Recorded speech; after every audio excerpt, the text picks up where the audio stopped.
ჩვენი ღიაობა, საუბარ იმასთან დაკავშირებით, რომ გვექნება ძალიან მჭიდრო თანამშრომლობა ბიზნეს სექტორის წარმომადგენლებთან ყველა საკითხზე, რა თქმა უნდა, გვაქვს ძალიან სერიოზული მიღწევები, წარმატებები, მაგრამ არის გამოწვევებიც, ყველაფერთან დაკავშირებით უნდა გქონდეს მჭიდრო თანამშრომლობა, კოორდინაცია, ამის საუბარ კიდევ ერთხელ დავაფიქსირე და რა თქმა უნდა, ამ რეჟიმში გავაგრძელებთ მუშაობას ბიზნესთან ერთად. ბატონო ირაკლი, საკადრო ცვლილებების თაობაზე მინდა გკითხოთ. ეს გადაწყვეტილება თქვენ მიიღეთ პრემიერ-მინისტრმა თუ მისი გადაწყვეტილება არის? ბატონო ირაკლი, საკადრო ცვლილება, რომელიც განხორციელდა თუ შეიძლება? ბიზნესს აქვს სხვადასხვა ტიპის გამოწვევები, მათ შორის არის სამუშაო ძალის დეფიციტი, სპეციალისტების დეფიციტი, ამაზე გამახვილა ყურადღება ბატონმა სოსომ ასეც პრეზიდენტმა თავის პრეზენტაციაში. ჩვენ მე მქონდა პირად საუბარი იმაზე, თუ როგორ უნდა დავძლიოთ გარკვეული გამოწვევები, რასაც ჩვენ ვხედავთ, მათ შორის ეს არის იგივე მომსახურების ხარისხის გაუმჯობესება, რომელთაც სარგებლობს ბიზნესის საჯარო სტრუქტურებისგან. ყველა მიმართულებით განათლების სფეროში გვჭირდება ფუნდამენტური ცვლილებები იმისათვის, რომ ხელი შეუწყოთ ბიზნესის აღჭურვას შესაბამისი სამუშაო ძალით და შემდეგ. ეს არის კონკრეტული გამოწვევები, რაზეც გვქონდა ძალიან საქმიანი საუბარი. ჩვენ აქტიურად ვიმუშავებთ იმისათვის, რომ ყველა გამოწვევა იყოს დაძლეული და მაქსიმალურად კარგი გარემო შევქმნათ ბიზნესს იმისათვის. ბატონო პრემიერო, საკადრო ცვლილებების თაობაზე თუ ბატონო პრემიერო, საკადრო ცვლილებების თაობაზე. მუდმივ რეჟიმში გვექნება თანამშრომლობა ბიზნესთან, რა თქმა უნდა, ამისათვის იარსებებს მათ შორის ფორმალური ფორმატები, რომელიც შეიქმნება პირველ რიგში ბიზნეს ასოციაციასთან ერთად. ყველა კუთხით იქნება უზრუნველყოფილი ხელისუფლების ხარდაჭერა ბიზნესისთვის იმისათვის, რომ ბიზნესმა გააგრძელოს ადამიანების დასაქმება, ეკონომიკის განვითარება, ბიზნესს ამ კუთხით ენიჭება გადამწყვეტი მნიშვნელობა, შესაბამისად ბიზნესის ხარდაჭერა ნიშნავს ქვეყნის ეკონომიკის განვითარებას. ბატონო ირაკლი, საკადრო ცვლილებების თაობაზე თუ შეიძლება, რას დაეფუძნა ეს გადაწყვეტილება, რატომ მიიღეთ ეს გადაწყვეტილება? რაც შეეხება ჯანდაცვის მინისტრს, მე მქონდა მასთან საუბარი დღეს დილით. მე ვხედავდი პრობლემებს მართვის კომუნიკაციის კუთხით. ამასთან დაკავშირებით იყო უკმაყოფილება სამედიცინო საზოგადოებაში. მე თვითონ დავრწმუნდი რესპუბლიკური სამოწყობლოს მაგალითზე, რომ ასეთი პრობლემები ნამდვილად არსებობდა. შესაბამისად, ჩვენ მქონდა აბსოლუტურად ჯანსაღი საუბარი ამ ყველაფერთან დაკავშირებით და ამის საფუძველზე იქნა მიღებული ეს გადაწყვეტილება იმ სწავლაზე, რომ ჯანდაცვის მინისტრი დავებდა თანამდებობას. რაც შეეხება რესპუბლიკის გამო დაისახა ბატონო ირაკლი. მე ჩემ სამთავრობო პროგრამაშიც ვისაუბრე იმაზე, რომ საჭიროა მაქსიმალურად მჭიდრო კომუნიკაცია, თანამშრომლობა განსაკუთრებით დარგის სპეციალისტებთან, დარგის წარმომადგენლებთან. ხო, როცა საქმე გვაქვს დარგობრივ სამინისტროსთან, არის საჭირო მაქსიმალურად მჭიდრო თანამშრომლობა პირველ რიგში დარგის წარმომადგენლებთან, სპეციალისტებთან. არის სწორი მიდგომა საჭირო ამ თვალსაზრისით. მე ხარ მინდა შევიდე ნიუანსებში, რა დონეზე იყო ეს პრობლემა, ვისგან იყო ეს პრობლემა და შემდეგ, მაგრამ ფაქტია, დავინახეთ, რომ იგივე რესპუბლიკური სამოწყობლოს შემთხვევაში იყო სხვა შემთხვევები, ასეთი კომუნიკაციის პრობლემა არსებობდა. თქვენ ასევე ხედავდით, რომ ზუსტად ამ სექტორში არაერთი თხოვნა იყო იმასთან დაკავშირებით, რომ მაგალითად კონკრეტულ წარმომადგენლებს, სპეციალისტებს, პაციენტებს ქონოდა შეხვედრა პრემიერთან. ასეთი საკითხები, რა თქმა უნდა, სამინისტროს დონეზე უნდა გვარდებოდეს. საჭიროებს ასეთი საკითხები უფრო მაღალ დონეზე ატანას, უფრო დაბალ დონეზე შესაძლებელია ამ საკითხების მოგვარება. აქ დავინახე პრობლემები, ეს პრობლემები უნდა გამოსწორდეს არა მარტო ჯანდაცვის სფეროში, ყველა სფეროში ეს იქნება ჩემი თხოვნა. თუ ყავთ შერჩეული კადრი. ბატონო ირაკლი, თუ ყავთ შერჩეული კადრი ახალი. ჩემი მოწოდება დავასრულებ და გეტყვით. ჩემი მოწოდება არა მარტო ყველა მინისტრის, ყველა საჯარო დაწესებულების, იგივე თვითმმართველობის მიმართ, ხო? ყველას უნდა გქონდეს ძალიან მჭიდრო თანამშრომლობა, კომუნიკაცია ადამიანებთან, დარგის წარმომადგენლებთან. ეს არის ყველაზე სწორი გზა იმისათვის, რომ პრობლემები სათანადოდ გადაიჭრას. მე პირადად როცა მქონდა შეხვედრა რესპუბლიკური სამოწყობლოს პერსონალთან, წარმომადგენლებთან, მოვიდა 8 ადამიანი, ინტელიგენტი ექიმი ხალხი, რომელსაც ჰქონდა თავისი არგუმენტები. ასეთ არგუმენტებს შეიძლება მოსმენა და შეიძლება გათვალისწინება. შეიძლება იყოს შემთხვევები, როდესაც არის მაგალითად არასწორი პოზიცია, თუნდაც დარგის წარმომადგენლების მხრიდან. გვაქვს რა თქმა უნდა თავის გადაწყვეტილება უნდა მიიღოს სახელმწიფომ, მაგრამ ოდესაც მოდიან შენთან დარგის წარმომადგენლები გისაბუთებენ, რომ რაღაც გაკეთება შეიძლება სხვანაირად, უკეთესად, იქ არის საჭირო რა თქმა უნდა ჯანსაღი მიდგომა, საჭიროა ყოველთვის გათვალისწინება. ეს არის ჩემი მოწოდება ყველაზე. კიდევ შეიძლება ახალი კადრი თუ ყავს შერჩეული და შეიძლება თუ არა რომ კიდევ იყოს საკადრო ცვლილებები, ახალი კადრი თუ ყავს შერჩეული. მინისტრი ასევე ბატონო როდესაც უკვე განხორციელებულ ცვლილებაზეც რომ გითხრათ თუ შეიძლება ახალი კადრი თუ როდესაც ყავს თქვენ შერჩეული. დამისვით კითხვა სხვა მინისტრთან დაკავშირებით, მე გიპასუხებთ, რომ კონკრეტულ მინისტრს გაქვთ გაგიცეთ პასუხი და ასევე მაშინ გითხარით, რომ ზოგადად არ გეგმავთ იმ მომენტისთვის არავითარ ცვლილებას. ეს იყო პროცესი. საბოლოო ჯამში იყო ერთი ინფორმაცია, მეორე, მესამე, ასე შემდეგ. ასეთი გეგმა არ მქონდა, ნამდვილად არ მქონდა, როცა ეს პასუხი გაგეცით, ნამდვილად არ შედიოდა ჩემს გეგმაში, მაგალითად ჯანდაცვის მინისტრის შეცვლა, მაგრამ არის პროცესი, ამ პროცესში დავინახე მე ხარვეზები და ამის გამო მქონდა მე საუბარი ჯანდაცვის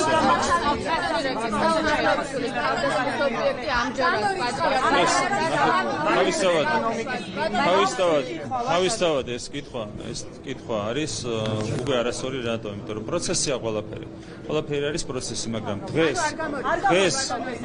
კაფეოდ მინდა გითხრათ, რომ ყველა მინისტრის მუშაობით მე პირადად ვარ მაყოფილი, როგორც გასული წლების განმავლობაში გაწეული საქმიანობით, ასევე ეხლა როგორც არ იმართება მუშაობა სამინისტროებში, აქედან გამომდინარე ძალიან მყარად კაფეოდ შემიძლია გითხრათ, რომ დღეს ყველა მინისტრის საქმიანობით მე პირადად ვარ მაყოფილი, შესაბამისად ვერავითარ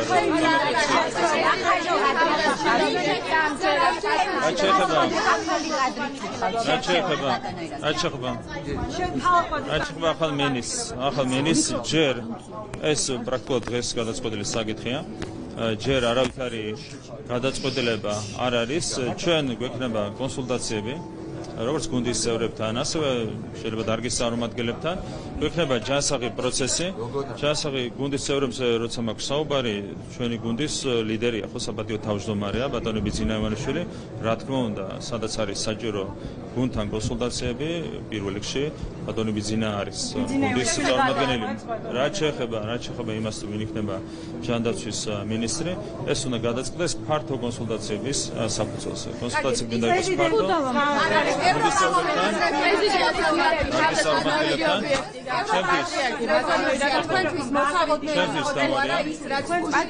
ევროპარლამენტის რეზოლუციაში წერია, რომ სააკაშვილი უნდა შეიცვალოს მურიგი თავდაცვის ამჯერად გახდა პატრიარქოსთან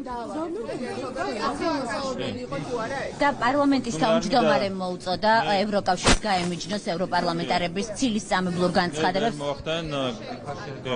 მე ვერ მოახდენ ქალბატონი რობერტა მეცხოველას სიტყვების ციტირებას, იმიტომ რომ დახურული შეხვედრა ჰქონდა მასთან და ჩვენ არ გვაქვს უფლება, რომ ერთმანეთის სიტყვების ციტირება მოახდინოთ, მაგრამ მან ძალიან ჯანსაღი პოზიცია დააფიქსირა იმ პროცესებთან დაკავშირებით, რომლებიც განსაკუთრებით 2022 წელს განვითარდა ევროპარლამენტში. ეს არ იყო ჯანსაღი პროცესები. საბედნიეროდ ამის შემდეგ ეს პროცესები შეწყდა, თუმცა როგორც ჩანს, ვიღაცებს არ მოწონთ ეს დადებითი დინამიკა ევროპარლამენტის, ასე ვთქვათ, გადაწყვეტილებებში და ასეთი ჩანაწერი. კი ბატონო, კი,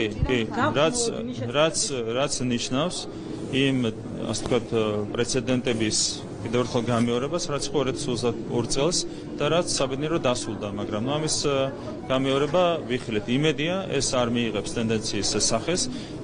ეს ყველაფერი, რა თქმა უნდა, უარყოფითად დაისახება საზოგადოების აღქმაზე. არ შეიძლება გაცვითონ ოდიოზურმა ევროპარლამენტარებმა, კონკრეტულმა ოდიოზურმა ევროპარლამენტარებმა ევროკავშირის ევროპარლამენტის აღქმა ჩვენს ქვეყანაში, ევროპარლამენტის ქართულ საზოგადოებაში უნდა აღიქმებოდეს როგორც სამართლიანი სტრუქტურა. და როდესაც შარლ განცხადებაზე რას ფიქრობთ ამ თემის გაგრძელება? როდესაც უსამართლო გადაწყვეტილებები მიიღება ევროპარლამენტის მხრიდან, ასეთი რამ რა თქმა უნდა უარყოფითად აისახება საზოგადოების აღქმაზე. ჩვენ უნდა გავაფრთხილდეთ ყველა იმ 85%-იან მხარდაჭერას, რომელიც არის საზოგადოებაში ევროკავშირში ინტეგრაციის. ბატონო ირაკლი, შალვა პაპუაშვილის განცხადებაზე რას ფიქრობთ? ბატონო ირაკლი, შალვა პაპუაშვილის განცხადებაზე რას ფიქრობთ? მოუწოდებს ევროკავშირს გაემიჯნოს ევროპარლამენტარების განცხადება. ხშირად დახვრულ შეხვედრებზე ჩვენ გვიფიქსირებენ ხოლმე ასეთ რამეს, რომ ევროპარლამენტი არის ევროპარლამენტი, მასზე არ არის დამოკიდებული ევროკავშირის გადაწყვეტილებები და ისინი თავისით იღებენ რაღაც გადაწყვეტილებებს. თუმცა სამწუხაროდ ეს მესიჯები, რომელსაც ჩვენ ვისმენთ აღმასრულებელი სტრუქტურების წარმომადგენლებისგან, ევროკავშირის წარმომადგენლებისგან, არ არის ცნობილი საზოგადოებისთვის. თუ ის მესიჯები, რომლებიც ჟღერდება ხოლმე დახვრულ შეხვედრებზე ჩვენთან, გაჟღერდება ასევე საზოგადოების წინაშე, ეს კიდევ ერთხელ გავიმეორებ, დადებითად აისახება საზოგადოების აღქმაზე ევროპარლამენტის და ევროსტრუქტურების მიმართ. გაკეთებული განცხადებების გამო ჯახმა იძენ გააკრიტიკა სალომე ზურაბიშვილს.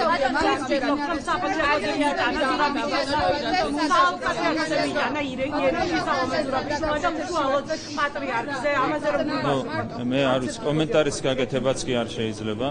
იმ განცხადებას, რომელიც სალომე ზურაბიშვილმა გააკეთა საპატრიარქოსთან დაკავშირებით, უბრალოდ გამაოგნებელია ასეთი განცხადებები. ყველაფერს თავი დავანებოთ, საკუთარ იმის აზიანებს ასეთი განცხადებებით, არ მინდა მეტი კომენტარის გაკეთება.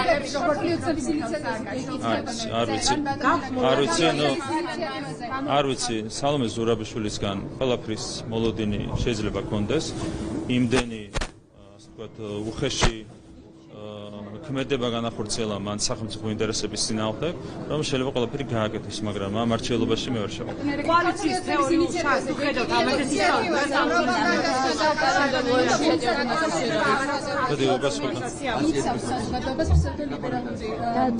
იდეოლოგიისგან და მისი მამლის შედეგებისგან, როგორ მორიგი რუსული კანონი უკვე უწოდეს. მე მესმის საპარლამენტო უმრავლესობის შეშფოთება, არის მძიმე ტენდენციები სხვადასხვა სახელმწიფოში, რაც პირდაპირ სტატისტიკაზეც აისახება და ის რომ საპარლამენტო უმრავლესობა სურს საზოგადოების დაცვა ასეთი პროცესების შესაძლო განვითარებისგან საქართველოში, ეს არის აბსოლუტურად გასაგები. დანარჩენი ვნახოთ, კანონპროექტი უნდა მომზადდეს საქართველოს კონსტიტუციის მეორე თავის პრინციპების შესაბამისად, ეს არის ჩემთვის მთავარი განსაზღვრელი პრინციპი. თუ იქნება მთავრობის ჩართულობა საჭირო არ ვიცი რა ფორმით როგორ, მაგრამ შეიძლება ჩვენც მივიღოთ ასეთ რამეში მონაწილეობა. კიდევ ერთხელ გავიმეორებ, რას თავარია კონსტიტუციის პრინციპები უნდა იყოს დაცული, როდესაც ასეთი კანონპროექტი მომზადება და დარწმუნებული ვარ, სწორედ ასეთი პრინციპებით მომზადება. ბატონო ირაკლი, თუ შეიძლება დავაზუსტებ, ბატონო ირაკლი. სალომე ზურაბიშვილმა თქვა, რომ კოალიციურმა მთავრობამ ჩაანაცვლოს ქართული ოცნება და ქართული ოცნებას არ აქვს უმრავლესობა მხარდაჭერის ხალხისგან. თქვენ თუ ელოდებით, რომ არის შესაძლებელი კოალიციური მთავრობა მოვიდეს დამასწრებინოთ შეიძლება მერე პოლონური მოდელი რაც არის, არ მინდა ჩაუღრმავდე და ძალიან კარგად იცის ყველამ, ვინც ერკვევა ამ საკითხებში. ჩვენი მხარდაჭერა დღეს არის 60%-მდე. მთელი ამ ერთ წლის განმავლობაში 55-დან 60%-მდე მერყეობდა ჩვენი მხარდაჭერა, რაც არის 2012 წლის შემდეგ ყველაზე მაღალი მაჩვენებელი. ანუ 55-დან 60-მდე გვაქვს ურყევი მხარდაჭერა გასული ერთ წლის განმავლობაში საზოგადოებისგან. შესაბამისად, ასეთ ვითარებაში ზოგადად კოალიცია პრაქტიკულად გამორიცხულია, რა თქმა უნდა, წინ არის კიდევ დაახლოებით 7-8 თვე, ვიდრე არჩევნები ჩატარდება, მაგრამ არსებით ცვლილებებს ბუნებრივია არ ველოდებით. აქედან გამომდინარე, რა თქმა უნდა, ოპოზიცია, განსაკუთრებით მისი რადიკალური ნაწილი, განწირულია ბუნებრივია მარცხისთვის ეს ერთი. მეორე, როცა საუბრობენ კოალიციაზე, აქ იგულისხმება სინამდვილეში ნაცმოძრაობის დაბრუნება ხელისუფლებაში, ხო? ანუ გასაგებია, რაც იგულისხმება ამ ყველაფერში, ნაცმოძრაობის გარშემო უნდა შეიქმნას კოალიცია, აქ ჩაერთვებიან სალომე ზურაბიშვილი, იქ ლელო და ამ შემდეგ, ეს ყველა ერთი ხალხია. ერთი, ასე ვთქვათ, ნიშნით არიან ისინი წარმოდგენილები. აქედან გამომდინარე, ხო, თუ ვინმე საუბრობს ნაცმოძრაობის დაბრუნებაზე ხელისუფლებაში, რა თქმა უნდა, ეს შეუძლებელია. ეს შეუძლებელია ვერანაირი შეფუთვით ნაცმოძრაობა ხელისუფლებაში ვერ დაბრუნდება. ერთი ფაქტორი კიდევ ერთხელ 55-დან 60%-მდეა მუდმივად ჩვენი მხარდაჭერა. ოპოზიციას რაც შეეხება ნაცმოძრაობის ბოლო რეიტინგი იყო 18%, ანუ 20%-ს არის ჩამოცილებული ძალიან დიდი ხანია უკვე და ვერც ერთი სხვა პარტია დღევანდელი მოცემულობით ვერ ახერხებს 5%-იანი ბარიერის გადალახვას. ასეთ პირობებში ნაცმოძრაობის დაბრუნება ხელისუფლებაში რჩება სალომე ზურაბიშვილის აუხტენელ ოსტატად. ბატონო ირაკლი, თუ შეიძლება მეც დავსვამ კითხვას. პირველ რიგში მინდა გკითხოთ და დავაზუსტოთ თქვენი განცხადება იმის თაობაზე, რომ ევროკავშირის ლიდერები თქვა სხვა რამეს ამბობენ დახურულ შეხვედრებზე ევროპარლამენტარებთან დაკავშირებით. ნიშნავს თუ არა იმას, რომ თქვენც იზიარებთ პარლამენტის თავმჯდომარის პოზიციას, რომ საჯაროდ უნდა გაემიჯნონ განცხადებებს ევროპარლამენტარებისას, ცილისწამებლური განცხადებები უწოდა და მეორე კითხვა უნდა დავსვა აქვე ისევ ჩინეთთან უვიზო მიმოსვლის თაობაზე. ბიზნესი ამ გადაწყვეტილებით შეიძლება ითქვას, რომ ძალიან მოხიბლულია, ელოდება სავაჭრო ბრუნვის ზრდას. რა გათვლები გაქვთ თუ შეიძლება რომ გითხრათ ამას? პირველ რიგში რაც შეეხება ევროპარლამენტის გადაწყვეტილებას, მე მგონია რომ ძალიან კარგი იქნება თუ ევროკავშირის აღმასრულებელი სტრუქტურები გაემიჯნებიან ევროპარლამენტს ასეთ უსამართლო გადაწყვეტილებებში. ეს პირველ რიგში დადებითად აისახება საზოგადოების აღქმაზე, საზოგადოების ხარდაჭერა 85%-იანი ხარდაჭერა ევროკავშირის ინტეგრაციის მიმართ უნდა შენარჩუნდეს მყარად. ჩვენ ყველაფერს ვაკეთებთ ამისათვის, მაგრამ ამაში ხელს გვიშლის ევროპარლამენტი. ჩვენი მოწოდება ამ შემთხვევაში შევატრიალებ მოწოდებას დაგვეხმარონ, რომ დავეხმაროთ. თუ ევროპარლამენტი არ დაგვეხმარება, ჩვენ გაგვიჭირდება მათი დახმარება, მაგრამ ერთხელ გაიმეორებ ჩვენი ამოცანა მაქსიმალურად შევინარჩუნოთ საზოგადოების მაღალი მხარდაჭერა ევროკავშირის ინტეგრაციის მიმართ. დღეს ეს მაჩვენებელი არის დაახლოებით 85%. ვიღაცები ცდილობენ რომ ხელოვნურად დაწიონ ეს მაჩვენებელი, ამას აკეთებენ ევროპარლამენტში. რატომ აკეთებენ როგორ? ეს ჩვენ შეგვიძლია განსაზღვროთ, მაგრამ არ მინდა ამაში შევიდე. ერთხელ გაიმეორებ, რა თქმა უნდა, თუ აღმასრულებელი სტრუქტურები გაემიჯნებიან ევროპარლამენტის უსამართლო განცხადებებს, ეს მხოლოდ და მხოლოდ დადებითად აისახება საზოგადოების აღქმას. ჩინეთს რა შეეხება ჩინეთს ბიზნესისთვის ეს საქმე. რა თქმა უნდა, რაც შეეხება ჩინეთს, ჩვენ შარშან გავაფორმეთ სტრატეგიული პარტნიორობის შეთანხმება და თანდათანობით ჩვენ ვცდილობთ, რომ ეს ყველაფერი პრაქტიკულ შედეგებში აისახოს და მორიგი ნაბიჯი, რომელიც ჩვენ გადავდგით ამ გასული დღეების განმავლობაში, ეს ხო სწორედ უვიზო რეჟიმი. ხო, ჩინეთმა მიიღო გადაწყვეტილება კონსულტაციების საფუძველზე უვიზო რეჟიმის შემოღების თაობაზე, მას წინ უსწრებდა ჩვენი გადაწყვეტილება, ანალოგიური გადაწყვეტილება. ეს არის ძალიან მნიშვნელოვანი, ერთი რომ მობილობის თვალსაზრისით და მეორე, რა თქმა უნდა, უვიზო მიმოსვლა ხელს შეუწყობს ბიზნესის განვითარებას, ეკონომიკური კავშირების განვითარებას, კულტურული კავშირების განვითარებას. ყველა სფეროში გვაქვს ჩვენ ზრდის პოტენციალი და რა თქმა უნდა, კიდევ ერთხელ გამიმერებ, ჩინის ხელისუფლების ეს ბოლო გადაწყვეტილება მნიშვნელოვნად შეუწყობს ხელს კავშირების განვითარებას ჩვენ ქვეყნებს შორის. ჩვენთვის სავიზო რეჟიმის გაუქმების ფრენების დაწესების რას აპირებთ? ჩვენთვის მნიშვნელოვანია რომ ასეთივე ან თუნდაც მსგავსებული ტემპით განვითარდეს კავშირები კიდევ ერთ სტრატეგიულ პარტნიორთან, ამერიკის შეერთებულ შტატებთან. ეს ეხება უვიზო მიმოსვლას. რა თქმა უნდა, ძალიან კარგი იქნებოდა თუ ამერიკის შეერთებული შტატები შემოიღებს უვიზო რეჟიმს საქართველოს მოქალაქეებისთვის. მით უმეტეს რომ ქვეყნის მიგრაციის პოლიტიკის კუთხით ეს ვერავითარ გამოწვევებს ვერ შექმნის, ხო? ანუ საუბარი მაქვს ამერიკის შეერთებული შტატების მიგრაციულ პოლიტიკაზე. თუ იქნება პირდაპირი ფრენები შემოღებული, თავისუფალი ვაჭრობის შეთანხმება თუ იქნება ხელმოწერილი და თუ გაძლიერდება სავაჭრო ეკონომიკური კავშირები, თუ შემოვა მეტი ინვესტიცია, თუ ყველა ამ მიმართულებით დღეს გვაქვს პრაქტიკულად ნულოვანი მდგომარეობა. თუ გვექნება დადებითი დინამიკა, ეს მხოლოდ და მხოლოდ მისამნებელია, ჩვენ მაქსიმალურად ხელს შევუწყობთ ამ პროცესს, თუმცა ჩვენი ძალისხმევა არ არის საკმარისი, ჩვენთვის მნიშვნელოვანია, რომ ჩვენი ამერიკელი პარტნიორების მხარდაჭერაც იყოს ამ ნაწილში. მე მქონდა ძალიან დამაიმედებელი შეხვედრა ამერიკის ელჩთან, მას ჰქონდა პოზიტიური გზავნილები, მთავარია რომ ეს ყველაფერი გარდაისახოს ამერიკის ხელისუფლების გადაწყვეტილებებში. კიდევ ერთხელ გაიმერებ, თუ იქნება შემოღებული უვიზო რეჟიმი, პირდაპირი ფრენები, თავისუფალი ვაჭრობა, თუ გაძლიერდება სავაჭრო ეკონომიკური ურთიერთობები, თუ გვექნება ზარდი დინამიკა ინვესტიციების კუთხით, თუ მაგალითად პროტოკოლური საკითხებიც მოგვარდება და არა მესამე მეოთხე რანგის თანამდებობის პირები მიულოცავენ პრეზიდენტებს და პრემიერებს თანამდებობაზე დანიშნულს, არამედ ეს ყველაფერი გადაწყდება უმაღლეს დონეზე, ეს ყველაფერი მხოლოდ და მხოლოდ დადებითად აისახება სტრატეგიული პარტნიორობის გაძლიერებას. გაკრიტიკებდა პარტნიორები, ამბობდა რომ ანტიდასავლური კამპანია ხდება და ბოლო მე ვარ. ეს ის ადამიანია და ის კაცია, რომელსაც შარმიშელის უარყო და ბიზნესმენებსაც აკრიტიკებდა ოლიგარქად მოიხსენებდა არაკომპანიულად. რატომ არის დღეს სამწუხაროდ რომელიც თქვენი მხრიდან არჩევნიდან თქვენი დახმარებული გახდა პრეზიდენტი, თქვენი რჩეული იყო ახლა ასეთი კრიტიკული თქვენს მიმართ და ასე ღიად გაკრიტიკებენ სტრატეგიულ პარტნიორს. ის არ არის კრიტიკული, ის არის კოლექტიური ნაცნობრობის შემადგენელი ნაწილი, ამიტომ ემთხვევა მისი რიტორიკა, ნაცნობური მოძრაობის რიტორიკაც ერთ-ერთი და მე შეგახსენებთ, როცა საუბარია ანტიდასავლურ ქმედებებზე, ის პირდაპირ ეწინააღმდეგებოდა საქართველოსთვის კანდიდატის სტატუსის მინიჭებას, როდესაც ამბობდა, რომ ჩვენ არ გვეკუთვნოდა კანდიდატის სტატუსი, როცა ამბობდა, რომ ხელისუფლება არაფერს არ ეკეთებდა კანდიდატის სტატუსის მისაღებად, ის პირდაპირ აწარმოებდა აგიტაციას კანდიდატის სტატუსის წინააღმდეგ, სწორედ ეს არის ანტიდასავლური ქმედებები, რომელსაც სალმაზურაშვილი ახორციელებს. ბატონო, ორი კითხვა მინდა დაგისვენოთ. რუსეთის მოქალაქეების თბილისიდან გადაწებასთან დაკავშირებით მინდა გითხოთ, როგორ ხდება, რომ თბილისიდან იტაცება რუსეთის მოქალაქეებს ისე რომ ვერაფერს ვერ იგებს, სუსი თანამშრომლობს თუ არა ოკუპანტი ქვეყნის სახელმწიფო საფრთხეების სამსახურებთან და მეორე კითხავთ ასევე რკინიგზის ტენდერებთან დაკავშირებით, მუდმივად რკინიგზა აფორმებს ტენდერებს რუს სანქცირებულ კომპანიებთან. ეს სანქციები დაწესებული აქვს ამერიკაში, ამ კომპანიებს, ასევე ევროკავშირში, უკრაინაში, რატომ მიდის ოკუპირებულ ქვეყანაში ბიუჯეტიდან თანხები. მე მგონია როგორც ერთი ისე მეორე ინფორმაცია არის არასწორი, შეგიძლიათ დამატებით მოიძიოთ და დარწმუნდებით, რომ ეს ინფორმაცია არის არასწორი. რაც შეეხება სანქციებს, ჩვენ გვაქვს ძალიან მკაფიო პოლიტიკა, ეს პოლიტიკა ვრცელდება როგორც პირდაპირ გაგებით სახელმწიფო სტრუქტურებზე, ასევე იმ ორგანიზაციებზე, რომლებიც სახელმწიფოსთან არიან დაკავშირებული. ერთია საქართველოს რკინიგზა, ჩვენ გვაქვს მკაფიო პოლიტიკა, მართალია არ ვაწესებთ სანქციებს, მაგრამ ყველაფერს ვაკეთებთ იმისათვის, რომ ჩვენი ტერიტორია არ იყოს გამოყენებული სანქციების გვერდისავლისთვის, მათ შორის არ არის დაშვებული თანამშრომლობა სანქცირებულ კომპანიებთან. ეს არის ჩვენი პოლიტიკა. დანარჩენი არა. თქვით რომ ყველია თავაუბრობენ ეს ადამიანები როგორ გაიტაცეს. არ ვიცი, შეიძლება მუხტალის საქმეც გახსოვთ თქვენ ძალიან. ყველაფერი შეიძლება თქვას, მაგრამ კიდევ ერთხელ გაიმეორებ.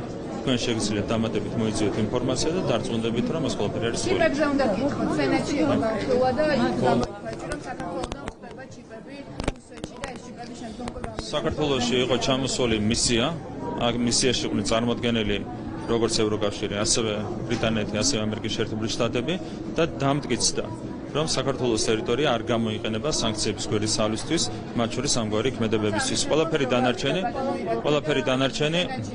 დანარჩენი არის თვლილი. მადლობა.